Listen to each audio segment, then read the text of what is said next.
Now we are moving towards exchange of gases. Simple, सीधी हम बात करते हैं किस पर, एक्सचेंज ऑफ गैसेस, कि कैसे ये एक्सचेंज ऑफ गैसेस एक्चुअली होता है। तो now we are talking about physiology. और ये एक्सचेंज ऑफ गैसेस हमने पहले डिस्कस किया है कि होता कहां पर है। तो ये एक्सचेंज ऑफ गैसेस होता है एल्वियोलाई में। सिंपल, एल्वियोलाई में होता है। तो primary site of exchange of gases is alveoli, ठीक है। और फिर होता है कहां पर, फिर आप देखते हो बिटवीन ब्लड एंड टिश्यू भी ये एक्सचेंज ऑफ गैसेस होता है। तो ये हो कैसे रहा है, क्या हो रहा है, देखते हैं जरा। तो एल्वियोलाई, एल्वियोलाई को हम बोल सकते हैं यहां पर कि this is the primary, this is the primary site, primary sites of exchange, primary sites of exchange of gases, primary sites of exchange of gases, this is it, primary site of exchange of gases। okay, फिर दूसरी बार जब exchange of gases देखने को मिलेगा वो किसके बीच में दिखेगा, between blood and tissues। यही पढ़ा है अभी तक, यही तो पढ़ा है। आगे देखो, तो ये जो बेसिक बात चल रही है एक्सचेंज ऑफ गैसेस की, ये जो बेसिक बात चल रही है एक्सचेंज ऑफ गैसेस की, ये हो क्यों रहा है, ये हो कैसे रहा है, जस्ट बाय सिंपल डिफ्यूजन। तो सिंपल डिफ्यूजन का लॉ क्या कहता है, सिंपल डिफ्यूजन नाम जैसा है वैसा ही इसका काम भी है, सिंपल ही है। मतलब high concentration to low concentration movement होगा, सीधी सी बात है, समझिए। जो मूवमेंट होगा ना गैसेस का, वो high concentration to low concentration होगा। इससे इससे सरल और कुछ नहीं हो सकता है। तो बाय सिंपल डिफ्यूजन, तो तीन चीजें बस याद रखना जो जो अफेक्ट करती है, ठीक है, इस डिफ्यूजन को। वो है प्रेशर, या जिसे आप साधारण शब्दों में बोल सकते हैं कॉन्सेंट्रेशन। हम इसको कॉन्सेंट्रेशन करके समझेंगे तो इससे जो है वो मात्रा जो है वो अपने को थोड़ा ज्यादा अच्छे से समझ आता है। प्रेशर और कॉन्सेंट्रेशन ग्रेडियंट। दूसरी चीज जो सिंपल डिफ्यूजन जिस पर बेस्ड है वो है सॉल्युबिलिटी, कि कौन सा गैस जो है वो ज्यादा घुल जाता है इस ब्लड में, इस एनवायरमेंट में, ठीक है। जो ज्यादा घुलेगा वो ज्यादा ट्रेवल करेगा, वो ज्यादा डिफ्यूज होगा, राइट। जो कम घुलेगा वो कम। तीसरी बात, कितनी मेम्ब्रेन थिक है। अगर मेम्ब्रेन बहुत ही ज्यादा थिक है तो इसका मतलब, मेम्ब्रेन अगर बहुत ज्यादा थिक है तो इसका मतलब वो गैसेस का मूवमेंट उतना अलाउ करेगी नहीं। लेकिन अगर मेम्ब्रेन इतनी थिक नहीं है then it can allow, right. यही तो बात है। अब देखो जरा, तो ये हमने क्या पढ़े हैं, ये तीन बातें पढ़ी है। तीन बातें, ये तीन फैक्टर्स हैं। ये क्या है, तीन फैक्टर्स हैं जो क्या करते हैं, these are three factors that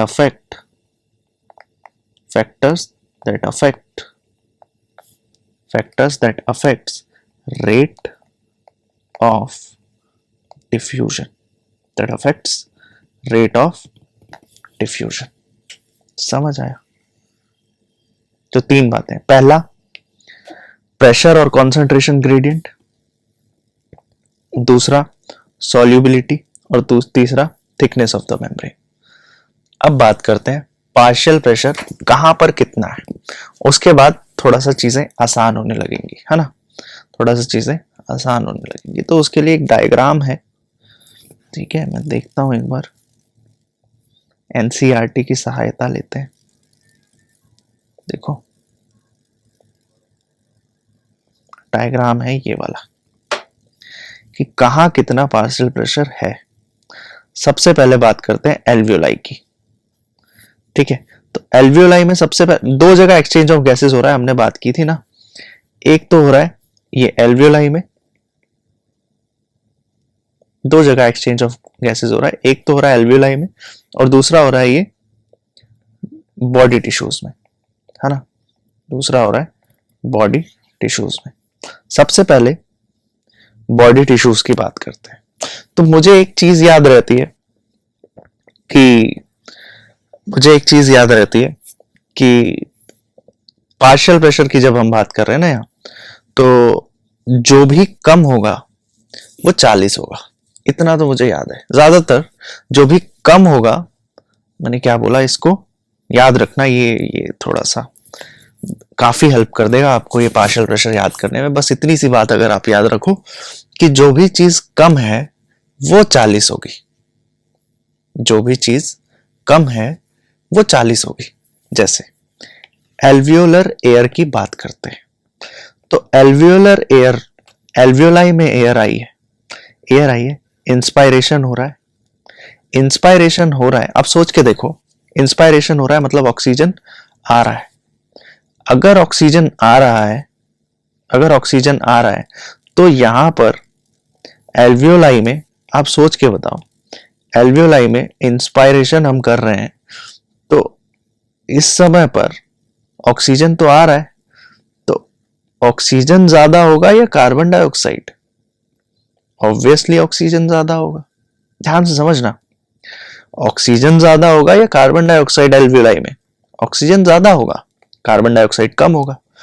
तो अब अगर मुझे ये बात पता है कि एल्वियोलाई में कार्बन डाइऑक्साइड कम होगा और ऑक्सीजन ज्यादा होगा, तो कार्बन डाइऑक्साइड का पार्शियल प्रेशर याद रखने की जरूरत ही नहीं है। क्यों? एक लॉ तो हमने समझ लिया था कि जो चीज कम होगी वो कितनी होगी? 40। तो partial pressure of carbon dioxide in alveolar air is 40 millimetre mercury. समझ आया? अब देखो क्या होगा, ये जो ब्लड है, मैंने बोला था alveoli is connected with blood vessel, तो ये जो ब्लड है विच इज ऑक्सीजनेटेड, इनहेल किया है हमने, क्या किया है हमने? इंस्पायरेशन किया है ना, तो ये वाला एयर जिसमें ऑब्वियसली ऑक्सीजन ज्यादा है, कार्बन डाइऑक्साइड कम है, तो ऑक्सीजन ज्यादा है और कार्बन डाइऑक्साइड कम है, जो भी चीज कम होती है वो कितनी होती है? 40। तो ये ब्लड कौन सा बोलोगे आप? ऑक्सीजनेटेड ब्लड, है ना, ऑक्सीजनेटेड ब्लड। तो ये ऑक्सीजनेटेड ब्लड जो है वो पल्मोनरी वीन के थ्रू हार्ट में जाएगा और हार्ट के थ्रू ऑर्टा और आर्टरीज के थ्रू होता हुआ कहां चला जाएगा? ऑर्टा और आर्टरीज के थ्रू होता हुआ, ऑर्टा और आर्टरीज के थ्रू होता हुआ कहां जाएगा? बॉडी टिश्यूज में। तो अब अगर आपसे पूछे कि भाई एल्वियोलाई में पार्शियल प्रेशर ऑफ ऑक्सीजन कितना होता है, भाई वो कितना होता है ये तो नहीं पता ऑक्सीजन का पार्शियल प्रेशर, लेकिन कार्बन डाइऑक्साइड से तो ज्यादा ही होता है एल्वियोलाई में। तो कार्बन डाइऑक्साइड का कितना होता है, चलो यही बता दो। कार्बन डाइऑक्साइड कम होता है तो कार्बन डाइऑक्साइड 40 होता है, सीधी बात, ठीक है। कार्बन डाइऑक्साइड कम है एल्वियोलाई में तो कम है तो 40 है। अच्छा देखो, पार्शियल प्रेशर ऑफ ऑक्सीजन याद कर लो, कितना है? 104 है, ठीक है, ये भी याद हो जाएगा। कम वाला याद हो गया ना, एल्वियोलाई में ऑक्सीजन ज्यादा है, कार्बन डाइऑक्साइड कम है तो कितना पार्शियल प्रेशर है? 40 है। Simple, partial pressure of carbon dioxide in alveoli is 40। अच्छा, अब ये कौन सा ब्लड है? Oxygenated blood.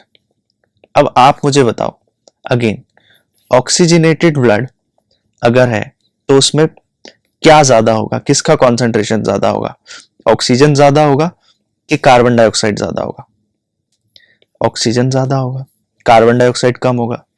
और हमने शुरू में एक बात बोली थी, जो चीज कम है वो क्या है? 40 है। तो यहां भी ऑक्सीजनेटेड ब्लड में भी कार्बन डाइऑक्साइड का पार्शियल प्रेशर क्या होगा? 40। तो पल्मोनरी वीन में भी जो पार्शियल प्रेशर है ऑक्सीजन का वो कितना होता है? 40। अब ये देखो, partial pressure of carbon dioxide in pulmonary Wien in pulmonary vein or in oxygenated blood, that is 40, और partial pressure of oxygen is 95, ज्यादा है 95, ठीक है। और partial pressure of oxygen in alveoli 104, oxygenated blood में 95। ये प्रेशर याद होने चाहिए आपको, अगर ये प्रेशर याद होगा तो सब खेल है, ठीक है।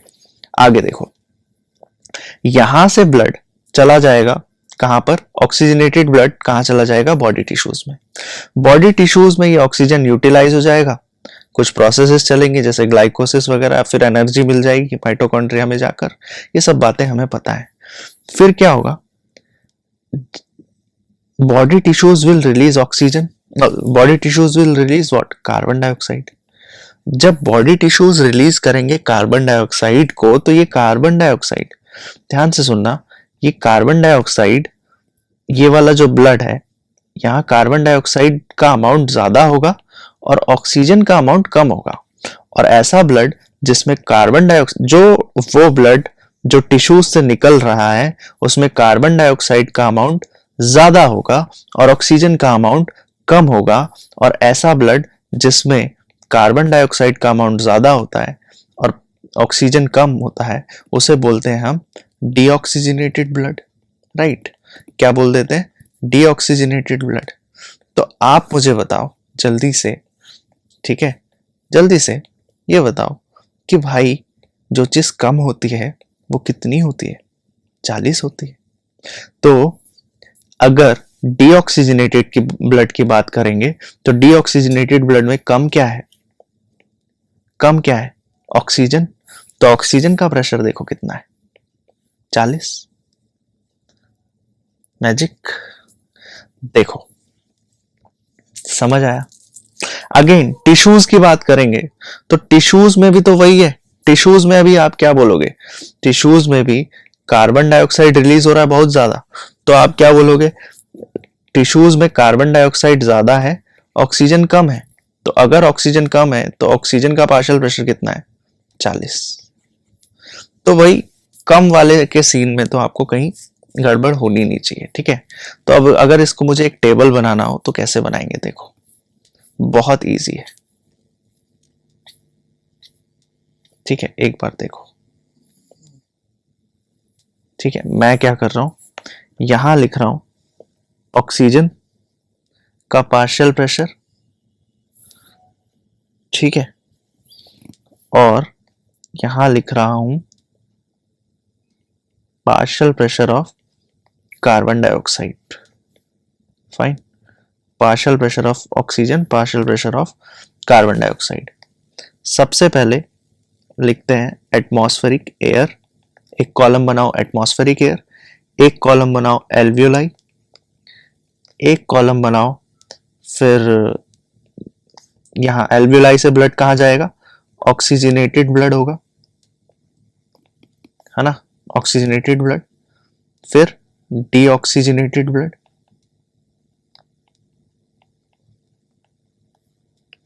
डीऑक्सीजनेटेड ब्लड,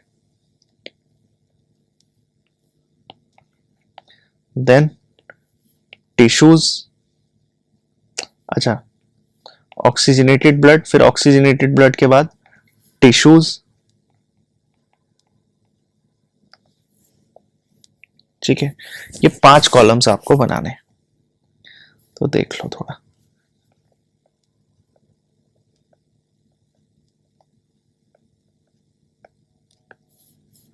इसको बनाते हैं।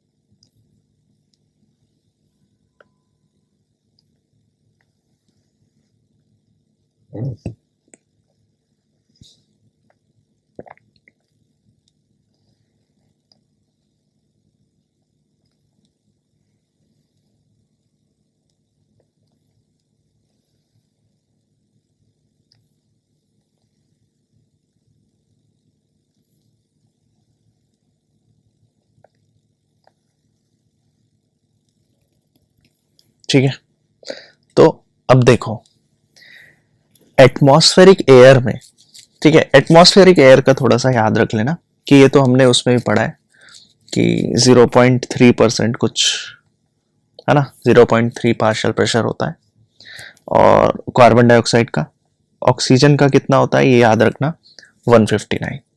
ठीक है। एल्वियोलाई में, एल्वियोलाई में अब अगेन वही क्वेश्चन मैं आपसे पूछ रहा हूं, एल्वियोलाई में क्या ज्यादा होगा, ऑक्सीजन ज्यादा होगा या कार्बन डाइऑक्साइड ज्यादा होगा? ऑक्सीजन ज्यादा होगा और कार्बन डाइऑक्साइड कम होगा। तो जो चीज कम है वो लिख लो, 40। ठीक है। अब एग्जाम में अगर कभी आपको ना दिक्कत हो तो एक बार ये टेबल बना के देख लेना तुरंत से, ज्यादा टाइम नहीं लगता इसको बनाने में। ठीक है। देखो, partial pressure of carbon dioxide will be less as compare to oxygen in alveoli.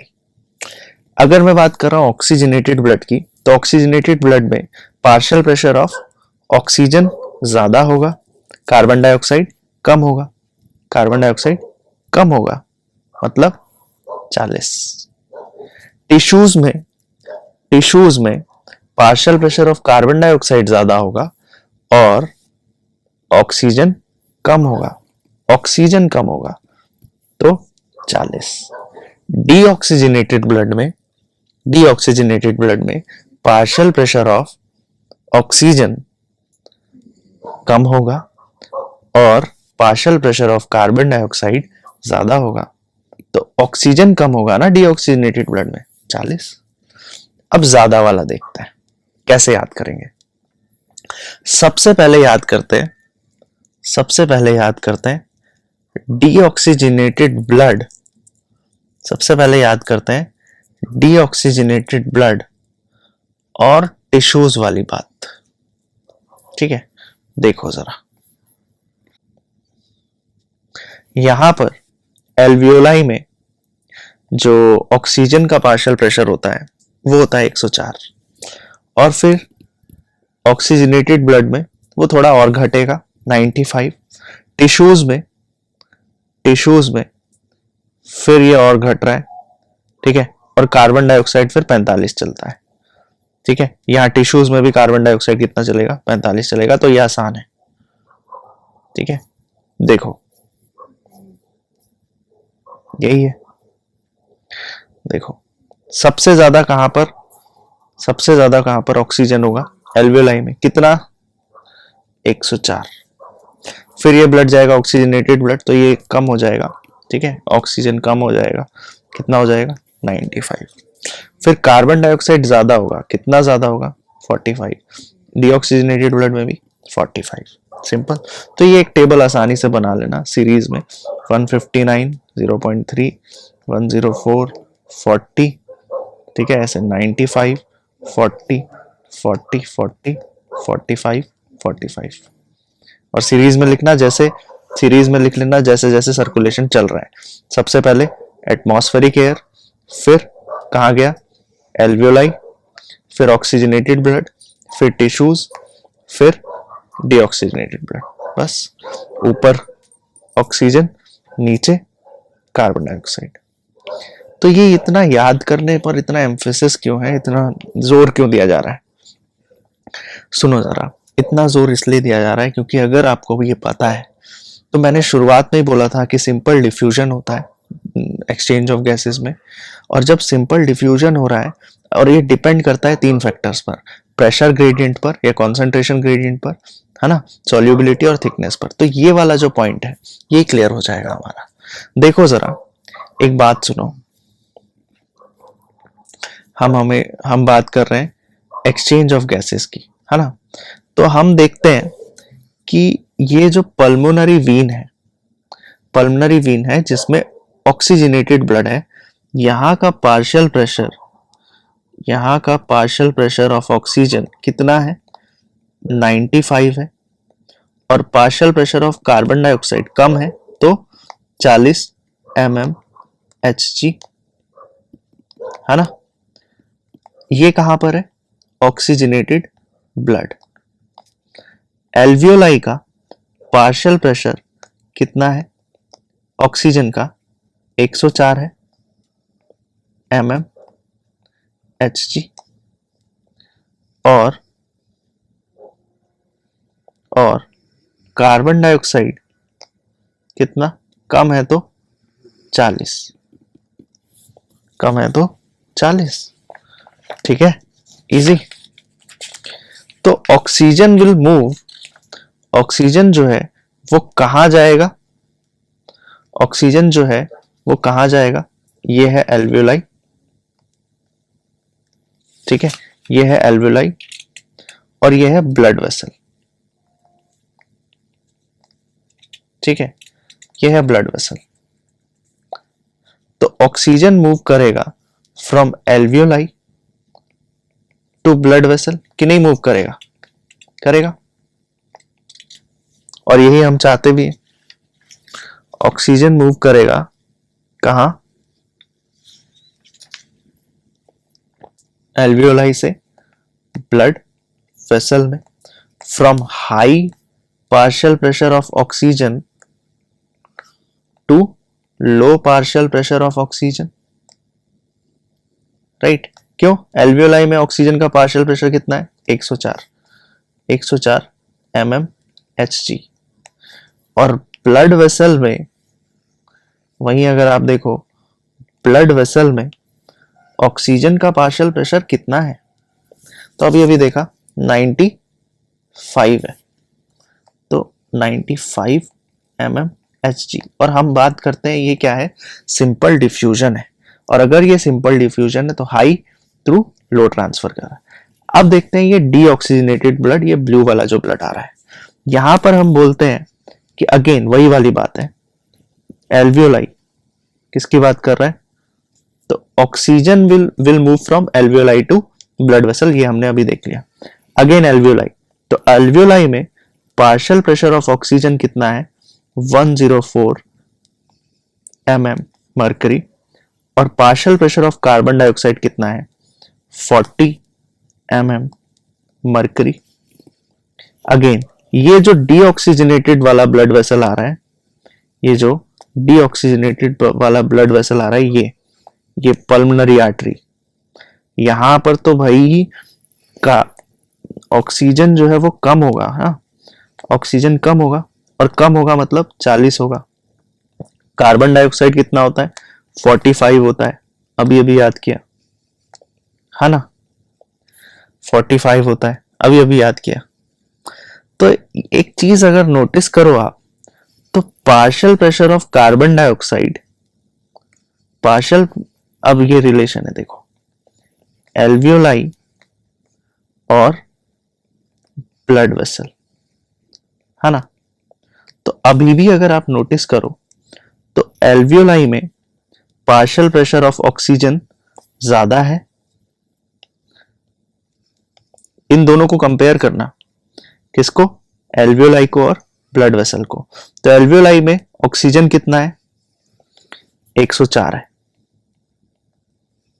104। Blood vessel में ऑक्सीजन कितना है, ब्लड वेसल में ऑक्सीजन जो डीऑक्सीजनेटेड ब्लड आ रहा है उसमें ऑक्सीजन कितना है, सिर्फ 40, ठीक है, सिर्फ 40, देखो थोड़ा ध्यान से, सिर्फ 40। तो ऑब्वियसली ऑक्सीजन जो है वो एल्वियोलाई से ब्लड वेसल में जाएगा, ये बात तो तय है ना। दूसरी चीज देखना कि भाई ये जो कार्बन डाइऑक्साइड है, partial pressure of carbon dioxide alveoli में कितना है, 40 है ना, 40, ठीक है, और partial pressure of carbon dioxide blood vessel में कितना है, 45 है ना, 45। तो कहां ज्यादा है, ब्लड वेसल में ज्यादा है, कहां कम है, एल्वियोलाई में कम है। तो ये मूव कर जाएगा ज्यादा से कम, हमेशा movement from high concentration to low concentration हो रही है, ये देख रहे हो, high to low, high to low, high to low, ठीक है। तो ये मूव कर जाएगा हाई टू लो, 45 टू 40। तो कार्बन डाइऑक्साइड मूव कर रहा है ब्लड वेसल से एल्वियोलाई, ये देखो, यही तो हम चाहते हैं कि कार्बन डाइऑक्साइड मूव कर जाए ब्लड वेसल से एल्वियोलाई में, तभी तो वो रेस्पिरेटरी ट्रैक्ट से होते हुए बाहर चला जाएगा एक्सपायर्ड एयर के थ्रू, और ऑक्सीजन मूव कर जाए ब्लड वेसल में। क्या हम यही नहीं चाहते हैं, जल्दी बताओ, यही चाहते हैं हम। ठीक है, तो this is the concept of exchange of gases. I hope you get it. ठीक है, समझ आया इतना कॉन्सेप्ट? ओके, देख लो थोड़ा इसको.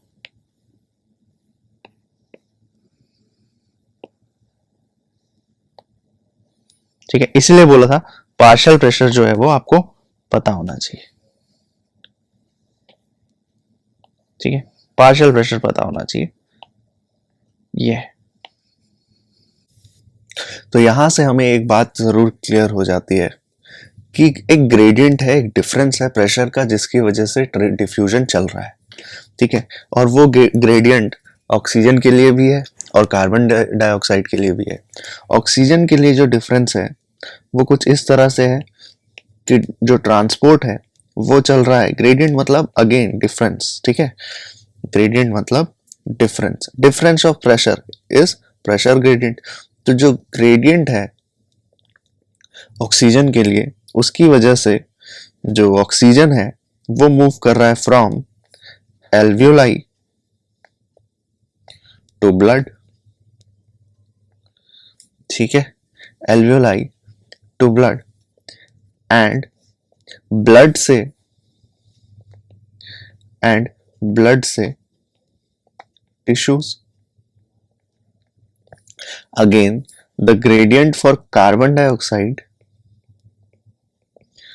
gradient for carbon dioxide is responsible for the diffusion again. तो किस तरह का डिफ्यूजन कर रहा है ये डिफ्यूजन कर रहा है फ्रॉम कार्बन डाइऑक्साइड का जो मूवमेंट हो रहा है या डिफ्यूजन हो रहा है फ्रॉम टिश्यूज टू ब्लड. ठीक है, एंड ब्लड टू एल्वियोलाई. यही है, alveoli to blood oxygen, and blood to tissue oxygen, tissue to blood carbon dioxide, and blood to alveoli carbon dioxide. ठीक है, अब मैंने बताया आपको पहली चीज तो प्रेशर ग्रेडियंट है जो रिस्पॉन्सिबल है किस चीज के लिए, इस सिंपल डिफ्यूजन के लिए. दूसरी बात पर आते हैं जो कि क्या है, सॉल्युबिलिटी ऑफ गैसेस. तो जिसकी सॉल्युबिलिटी ज्यादा होगी वो ज्यादा इजीली क्या होगा, डिफ्यूज हो पाएगा. ठीक है, तो यहां पर सेकंड पॉइंट क्या है, second and very important point is, लिखते जाएंगे साथ साथ आप लोग, कि सॉल्युबिलिटी जो है कार्बन डाइऑक्साइड की is solubility of carbon dioxide is more than oxygen. कितना ज्यादा है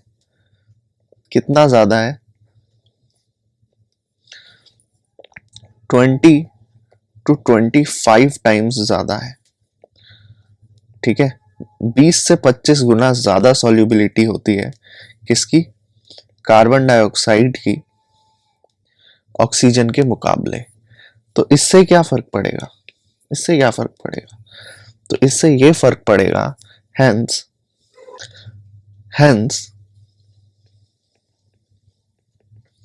the amount of carbon dioxide that can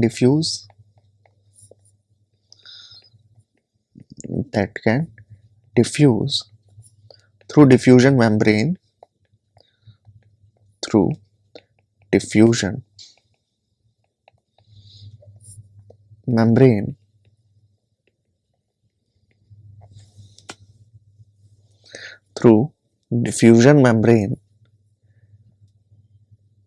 per unit difference in partial pressure per unit difference in partial pressure is higher higher than that of oxygen. तो सीधी सी बात यह है कि कौन easily move कर पाएगा, कौन किसका डिफ्यूजन इजीली हो पाएगा डिफ्यूजन मेम्ब्रेन के थ्रू।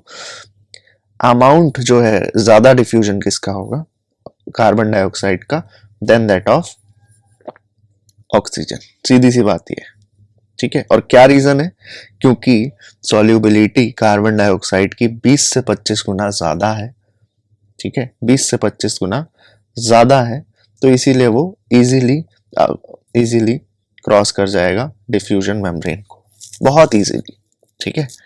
ओके, डिफ्यूजन मेम्ब्रेन की जो थिकनेस है, डिफ्यूजन मेम्ब्रेन पर आते हैं हम। लास्ट पॉइंट, पहला पॉइंट क्या था, प्रेशर ग्रेडियंट, यहां पढ़ा हमने।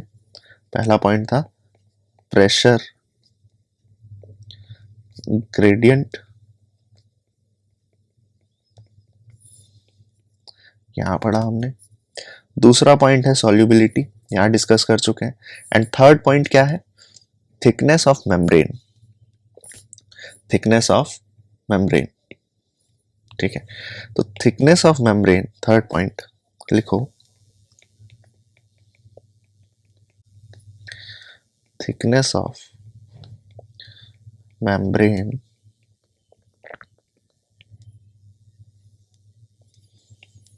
thickness of membrane is less than 1 millimetre, ठीक है। डिफ्यूजन मेम्ब्रेन की जो थिकनेस है वो क्या है, लेस देन 1 मिलीमीटर, फाइन। अब ये यहां पर तीन लेयर्स हैं, मेजरली जो इस डिफ्यूजन मेम्ब्रेन को बना रहे हैं। तीन लेयर्स हैं मेजरली जो इस डिफ्यूजन मेम्ब्रेन को बना रहे हैं। लेट्स सी, सबसे पहले तो है thin squamous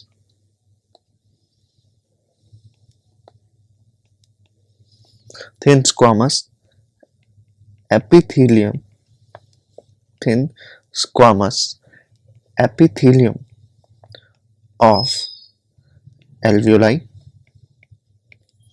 Second,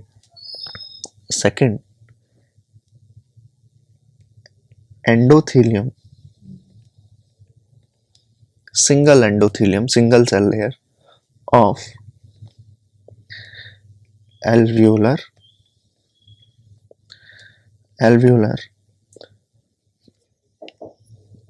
capillaries. And last but not the least is basement membrane, basement membrane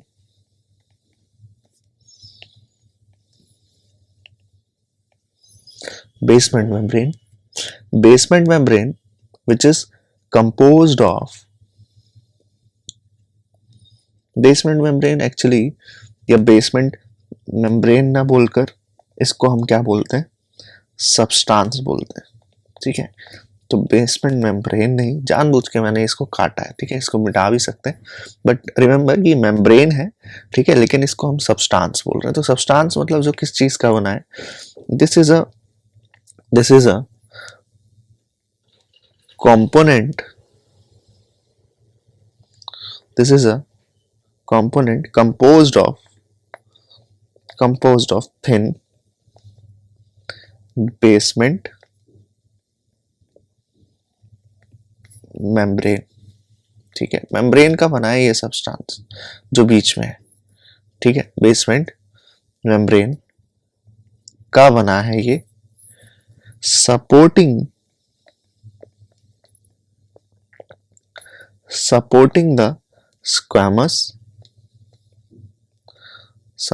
the squamous मतलब ये रहा,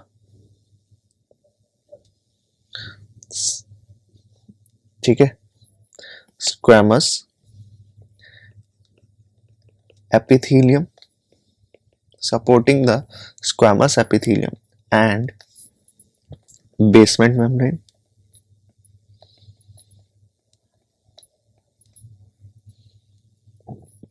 surrounding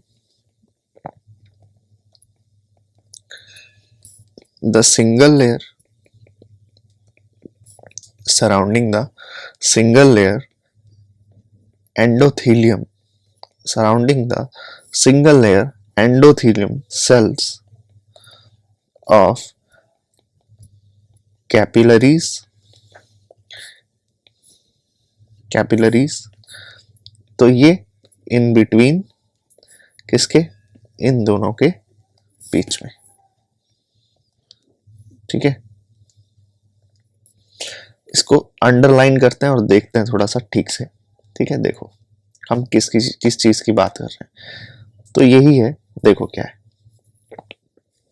यही सेम लाइन हमने लिखी है कि the thin squamous epithelium of alveoli, the thin squamous epithelium of, तीन major diffusion membrane में लेयर्स है, the thin squamous, thin squamous, पहला the thin squamous epithelium of alveoli which is, ये अगर मान लो डिफ्यूजन होगा एल्वियोलाई से ब्लड में, तो कौन सी तीन लेयर्स मिलेंगी उसको बोलते हो आप डिफ्यूजन मेम्ब्रेन। या अगर डिफ्यूजन होगा फ्रॉम ब्लड टू एल्वियोलाई, तो कौन सी तीन लेयर्स मिलेंगी इसके बीच में, उसको बोलते हो आप डिफ्यूजन मेम्ब्रेन। समझ आया। तो सबसे पहले अगर इधर से मान लो ऑक्सीजन जा रहा है, तो उसको इस पड़ाव को क्रॉस करना पड़ेगा, और वो पहला पड़ाव क्या है, thin squamous epithelium of alveoli. दूसरी बात क्या है, endothelium of alveolar capillaries and basement substance. Alveolar, देखो एक तो है ये वाली layer, squamous epithelium of alveolar wall, one sailed और थिक है। सेकेंड चीज क्या है जो बीच में है, basement substances in between the squamous epithelium and endothelium, ठीक है। तो लास्ट में एंडोथेलियम है उस ब्लड कैपिलरी की, लेकिन उसके बीच में क्या है, बेसमेंट सब्सटेंस है, ठीक है। क्या है बीच में, basement substance, endothelium of alveolar capillaries and the basement substance जो कि बीच में है, बेसमेंट सब्सटेंस जो कि बीच में है, सपोर्ट कर रहा है दोनों को, ठीक है। तो ये याद रखना, बेसमेंट सब्सटेंस इन दोनों के एक्चुअली बीच में है। बीच में क्या है, बेसमेंट, इन बिटवीन क्या आगे, बेसमेंट सब्सटेंस, ठीक है। ये याद रखना।